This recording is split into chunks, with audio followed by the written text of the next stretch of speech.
They're the folks who don't make their own living and live off friends and family, right?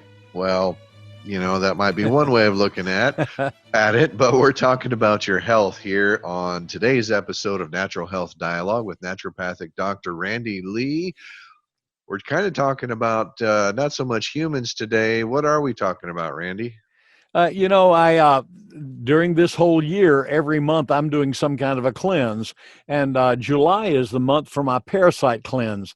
And while most people don't even think much about parasites or even give any credence to them, they really do affect our lives. And so I decided some time ago that I would use July as my month to do my parasite cleanse. And so we're talking about today. I've got actually this week and next week that we'll talk specifically about parasites.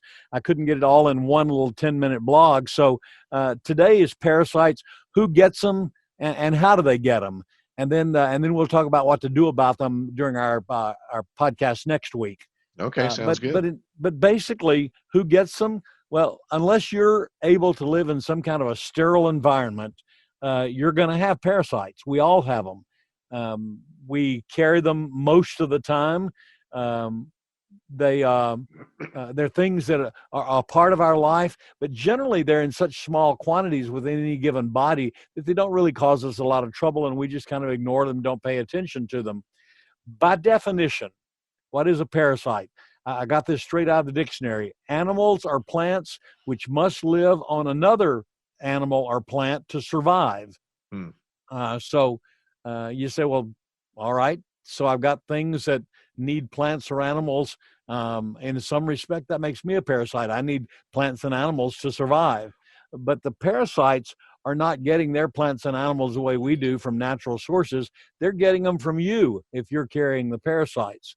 So the question would come then, how do you get them? That's what I'm asking. How do you pick them up? And so I have a list here of about a half a dozen different ways that you can pick up parasites that you may or may not have thought about. You might not even have thought about whether you have them or not, but I can guarantee you do have some. First of all, the question is, do you have pets? Well, most people do have pets. Not everyone, but most do. Remember that they carry things like ticks and fleas. Well, ticks and fleas are parasites that get on your pets. If you're not careful, they can jump off the pets and get onto you as well. I know that during my gardening and all my outdoor activity that I have, I occasionally come in and I have a tick on me.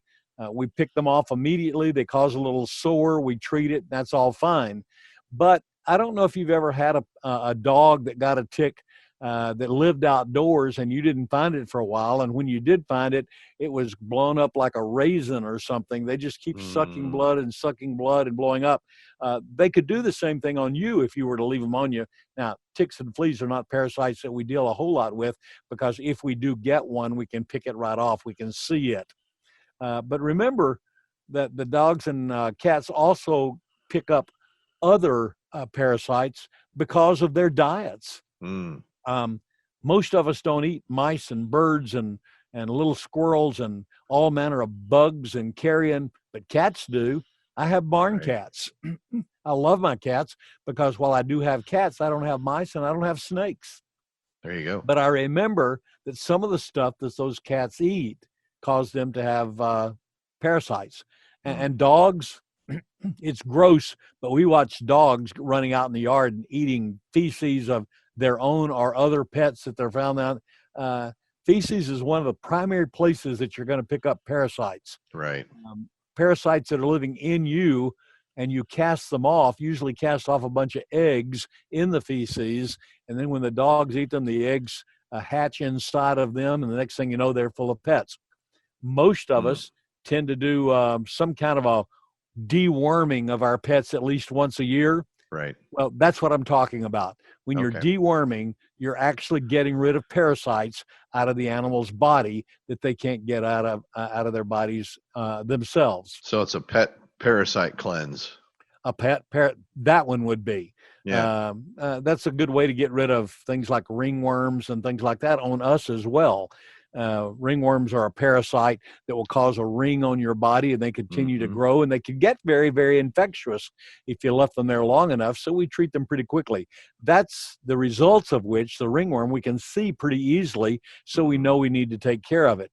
Some of the parasites get in us, and we don't pick up on it as quickly. If you live on a farm, your animals get bigger: cattle, horses, donkeys, goats, sheep. I have goats and sheep and cats at my house all the time. Well, they eat grass, but I've never watched a single one of them wash the grass off before they eat it. Mm. Uh, they don't pay any attention to what's on the ground that they're eating. They just eat it. And so they're prone to pick up a lot of parasites. You've seen the thing about uh, don't eat pork unless it's been there, because trichinosis, the trichona worm, is a worm that pigs pick up easily, because pigs will literally eat anything, Right. literally anything. And so when they're eating, they're getting an awful lot of parasites. And while we put them in feedlots and try to feed them just the things we want them to have, they're still going to eat anything they can get hold of. So Right. lots of parasites there. So, Uh, are all parasites worms? I mean, we call them worms, but No, I'm going to cover a whole bunch of categories here in just a okay. second. There are worms. If they were big enough, we could see them. But a lot Right. of the parasites that we're prone to get, you can't see. They're microscopic. Um, Let me finish on the pig thing. Okay. Most of us read on the label of meats that we get. Beef, and particularly in pork, don't cook it. I mean, don't eat it undercooked. And the reason Right. is, while much care in our food system is taken to get rid of parasites before the meat gets to us, there's still some there. And if you eat raw or undercooked meat, you may not get it hot enough to kill the parasites, and you may ingest the parasites yourself. Mm. So when you read that thing, don't eat undercooked, you say, yeah, but I like mine raw. Think about the fact that when you're eating it raw, you may be getting the eggs of parasites and giving yourself an ingestion of parasites that will then need to be killed and taken care of. So, are you saying we should not eat rare steaks at a restaurant? I'm saying, well, generally speaking, they have treated them or heated them to a level, even if they're rare, to a fact, so that they can kill out those things. Okay. Also, they get them from regulated food sources where they watch what the animals are allowed to eat. I'm talking more about things that run loose. So Okay. I still don't recommend that you eat a lot of rare stuff. I like my steak medium rare, but I'm very careful where I get it and what I do with it. And if I'm just going to buy it off of a local market or something, then I'm not going to eat it medium rare. I want it Right. to be heated a little bit more than that. Okay. Most of the worms that enter our body are from eggs that come from our food sources. They hatch, and then they set up housekeeping as worms in our bodies. So watch for those. Others can live on your hair or on your body. You get things like scabies, head lice, crab lice. We used to joke as boys about people getting crabs. That's actually called a crab lice. Mm. Many of them are protozoa, little single-celled animals, can produce serious diseases like giardia.